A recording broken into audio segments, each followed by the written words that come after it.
இனிமே கண்ணை மூடிட்டு கடலை எண்ணெய் வாங்கலாம்.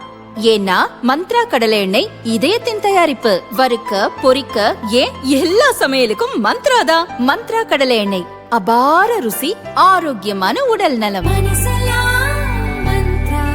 உயர்கல்வி நிறுவனங்களில் மாணவர்களிடம் சமத்துவத்தை மேம்படுத்தும் வகையில் சில ஒழுங்குமுறை விதிகளை பல்கலைக்கழக மானியக்குழு கடந்த ஜனவரி 13 வெளியிட்டது.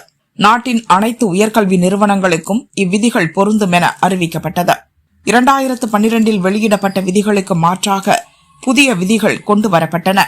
சாதி, மதம், இனம், பாலினம், பிறந்த இடம் அல்லது மாற்றுத்திறனாளி ஆகியவற்றின் அடிப்படையில் நிலவும் எல்லா வேற்றுமைகளையும் ஒழிப்பதே இந்த புதிய விதிகளின் நோக்கமாக இருந்தது.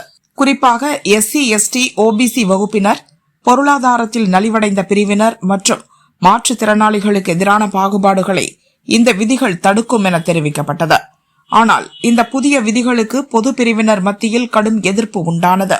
உத்தரப்பிரதேசம், டெல்லி முதலான வட மாநிலங்களில் பல்கலைக்கழக மாணவர்கள் எதிர்ப்பு தெரிவித்து போராட்டங்கள் நடத்தி வருகின்றனர்.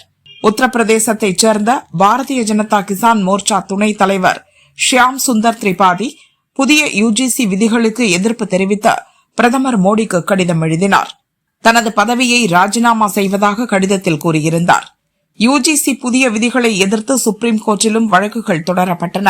தலைமை நீதிபதி சூரியகாந்த், நீதிபதி ஜோய்மால்யா பாக்ஷி அடங்கிய அமர்வு விசாரணை நடத்தி புதிய விதிகளுக்கு இன்று தடை விதித்தது.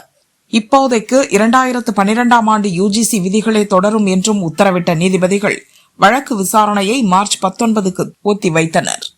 புதிய விதிமுறைகளின் 3C என்ற விதி சாதி அடிப்படையிலான பாகுபாடு எது என்பதை வரையறுக்கிறது. ஆனால் அது தெளிவற்று இருக்கிறது.